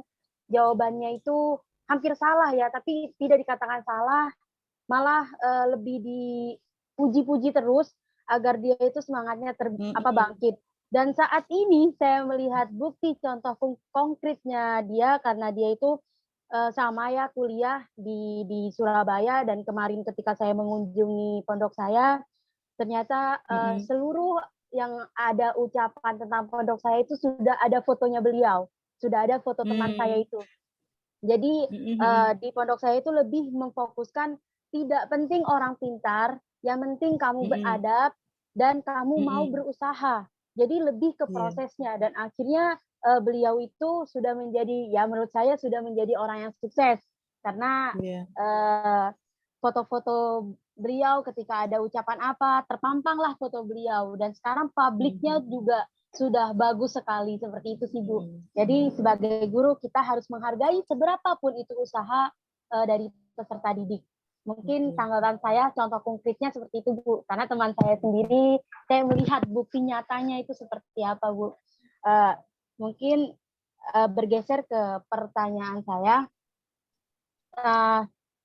Ketika menjadi guru baru itu kan pasti asing ya Bu. Mungkin keluar dari konteks Bu. Tapi di sini ada dua pertanyaan, yang satunya sealur dengan konteks, yang satunya tidak sealur Bu. Mungkin saling berkaitan ya Bu ya. Ketika kita menjadi guru baru, pasti kan kita tuh merasa peserta didik itu merasa asing kepada kita nih, kepada si guru itu. Nah, hingga terkadang sudah berjalan kurang lebih 1 bulan, itu peserta didik tuh masih asing. Tapi di sini tidak merata, Bu. Jadi di situ ada 40 peserta didik, yang mana 15-nya ini sangat jengkel kepada guru itu. Padahal menurut 25 anak ini, guru itu sudah bagus, mempersiapkan dengan sangat bagus. Jengkelnya sangat apa dulu? Nah, jengkelnya itu karena dilihat dari fisik, Bu. Karena dilihat dari fisik, guru itu kurang menarik. Di fisiknya aja, Bu, tapi secara keseluruhan di 25 anak ini sangat suka. Nah, 25 anak ini kan membujuk teman-teman yang 15, udahlah nggak usah ngelihat fisik atau apa. Ibu ini public speaking-nya bagus, terus pengertian kepada kita, tapi tidak mau juga Bu, karena malu diajarin guru jelek kayak gini dan kayak gitu. Pasti Bu, pokoknya lebih melihat fisik. Nah, iya Bu. Nah, itu tanggapan Ibu, tips dari Ibu itu seperti apa? Lalu pertanyaan kedua, saya tadi semalam sempat membaca di PPT itu ada OHP dan OHT Bu. Nah, maksud dari OHP dan OHT itu apa? Mungkin itu sih Bu. Pertanyaan dari saya. Terima kasih juga Bu. Ya pertanyaannya. Saya belum jelas nih pertanyaan pertama, secara fisik belum konkret. Tapi saya beranalogi gini, saya membandingkan gini. Untungnya tidak ada satu undang-undang yang mempersyaratkan profesi tinggi badan sebagaimana tes pramugari ya. Tes pilot itu kan syarat tinggi badan 180. Anda bisa bayangkan nggak sih kalau pilot pendek, pramugari pendek, Dia mau ngambil barang di cabin susah banget tuh. Pendek tuh misalkan 120, 130 gitu kan. Untungnya profesi guru tidak mempersyaratkan fisik itu. Untungnya. Jadi beruntung buat siapa saja yang jadi guru, jangan kecil hati secara fisik, misalnya pendek, kulitnya hitam kelam gitu. Bilal bin Rabah kan kulitnya hitam banget tuh. Abasa wa tawalla, ada surat yang menggiring ke situ. Jangan melihat fisik, ya kan? Tapi lihat kemampuan knowledge-nya, iman hatinya, attitude-nya, akhlaknya, lihat dari situ. Guru, seandainya ada persyaratan itu, profesi guru tuh, seandainya ada persyaratan itu, Anda nggak kebagian nih, kita nggak kebagian. Karena tinggi kita standar aja kan, nggak sampai 180 kan. 180 tuh pilot, penerbang gitu, pramugari, beberapa ketentuan-ketentuan lain. Sama lagi guru juga nggak dipersyaratkan buta warna ya, nggak ada tuh. Kalau dokter harus, nggak ada tuh syarat tidak buta warna guru, nggak ada. Walaupun berbahaya juga buat guru yang buta warna. Dokter tuh buta warna. Itu ya. Saya belum tahu secara spesifik guru yang dibully tadi oleh Nur tadi, tapi yakinlah bahwa semua guru jangan dilihat dari fisiknya, tapi lihat dari knowledge-nya gitu ya. Lihat dari pengetahuan, wawasannya luas kah? Gitu. Betul tadi Anda bilang gurunya baik, public speaking-nya baik. Gitu kan? Kenapa enggak itu yang diperhitungkan sehingga kita suka dengan gurunya. Seandainya masih juga Anda enggak suka gurunya, sukalah dengan pelajarannya. Gitu ya, biar bisa seimbang nanti hasilnya juga ada. Yang kedua ada OHT, ada OHP. OHT itu overhead transparan, OHP itu overhead proyektor. OHT itu udah lama itu kalau di M3 ya, di M3 itu M3. Jadi dia bentuknya kotak kayak TV, kita mau scan. Jadi bahan ajar kita print di plastik. Printnya tentunya di bagian penerbit gitu, di tempat-tempat fotokopi kita print, kita bikin dulu, ntar dia print. Pas saat kita menggunakan OHT-nya, overhead transparan, di lembaran yang plastik itu, satu angkat lagi, satu angkat lagi. Itu kan udah nggak masanya di dunia digital kan. Kalau dunia digital itu ya OHP, overhead proyektor, yang disebut dengan LCD. Apa itu LCD? Light Current Display. Light Current Display. LCD, Light Current Display. Light itu sinar, current langsung, display dipaparkan, dipapangkan, ditampilkan, didisplaykan, diunjukin gitu, diperformance-kan, tapi pakai light. Light itu sinar. Makanya di LCD atau infocus itu yang paling mahal tuh light-nya. Itu bisa 2,5 juta harganya. Itu aja rusak, udah rusak semua komponen lainnya. Sama kayak kita punya TV. TV itu hati-hati IC-nya yang rusak ya semua kena gitu. Di LCD namanya light. Dengan light itulah kita bisa menggunakan visualisasi dengan gampang. Ya, selama ini kita belajar luring, kan dosen atau guru yang mengajar hanya membawa laptop, semua bahan ajar sudah tersimpan dalam bentuk soft copy, ya kan? Dalam bentuk software-nya, dia tinggal klik buka file. Nggak ada tuh guru-guru bawa buku kayak dulu, skopor bawa tas gede-gede gitu kan. Sekarang enggak, dia bawa buka handphone, sambungin ke LCD aja udah bisa. Ilmunya ada di mana? Ya ada di pemikirannya, sudah ada di dalam kepalanya, sudah terstruktur dia ngomong. Nah, LCD yang digunakan untuk memvisualisasi lagi kembali bahan ajar yang dia udah susun, untuk mempermudah ketika anak belajar, punya kemampuan belajarnya visual. Gitu. Jangan mentang-mentang pintar guru itu, terus aja nggak divisualisasikan. Bagi anak yang belajarnya tidak audio tapi visual, dia nggak akan mengerti. Makanya harus mengakomodir anak-anak yang gaya belajarnya visual. Yang kalau diperlihatkan, Anak baru bisa paham. Apanya yang diperlihatkan?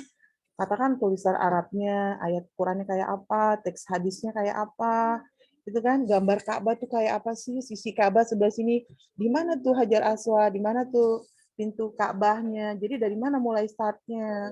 Bagi orang-orang yang belum pernah melakukan itu kan semuanya harus divisualisasikan, nggak bisa dengan cerita aja, dengan kepandaian guru dalam menarasikan. Oleh karena itu, untuk bisa dan mampu mengakomodir 3 gaya belajar itu, maka memvisualisasikan itu betul. Tunggu ya 5 menit, tak kesini lagi. Yang dari SMK 5 ya? Oke, ntar saya ke depan. Saya tutup dulu. Gitu ya, Nur? Juga teman-teman lain, saya kira beberapa hal yang Anda tanyakan, beberapa hal yang Anda sudah perdebatkan, ada hal-hal yang belum dibahas, kita bisa bahas minggu depan. Intinya adalah wajib menggunakan media untuk Anda mengajar. Berarti wajib hukumnya. Nanti Anda jangan tanya apa dasar hukumnya, enggak gitu. Media ajar digunakan sebagai alat untuk memperlancar proses pembelajaran yang fungsinya preventif, mencegah. Yang fungsinya korektif, memeriksa. Yang fungsinya konstruktif, membangun pemikiran. Tinggal Anda perhitungkan, Anda mau preventif, Anda mau korektif, dan Anda mau konstruktif. Pemikiran anak, gunakanlah media di dalam pembelajaran. Makanya di dalam perencanaan, Anda harus buat media itu. Harus Anda rencanakan media itu. Kan rukun dari RPP itu adalah media salah satunya. Rukunnya, komponen yang harus ada di dalam RPP adalah satu tujuan, bahan, metode, media, alat, sumber, evaluasi. Karena itu media juga wajib Anda pilih. Terserah ya nanti mau cetak, apa non cetak, digital, apa non digital, visual atau audio visual. Silakan Anda pilih, masukkan saja RPP yang lalu ke dalam portal student. Ini udah bisa loh portal studentnya, udah nggak terganggu. Jadi Anda masukkan instruksinya adalah pakai RPP yang lalu, masukin media apa yang Anda gunakan sesuai dengan AMP dan IK yang Anda udah pilih kemarin. Paham? Terserah Anda mau pilihnya. Nanti akan saya sesuaikan AMP dan IK masing-masing. Kalau Anda gunakan media cetak, oh berarti pakai foto. Oh enggak, saya gunakan media video, oh berarti pakai link. Masukkanlah di RPP yang kemarin Anda udah pernah kirim. Demikian, saya kira seperti itu. Ada pertanyaan berkaitan dengan makalah atau tugas, silakan. Ada pertanyaan? Cukup ya? Cukup? Mungkin cukup, Bu. Mungkin cukup, Bu. Baik, demikian. Sama-sama kita mengucap lafaz hamdalah. Alhamdulillahirabbil alamin. Assalamualaikum warahmatullahi wabarakatuh. Waalaikumsalam warahmatullahi wabarakatuh. Itu Mama lucu. Stop share dulu. Saya duluan ya. Iya, Bu. Iya, Bu.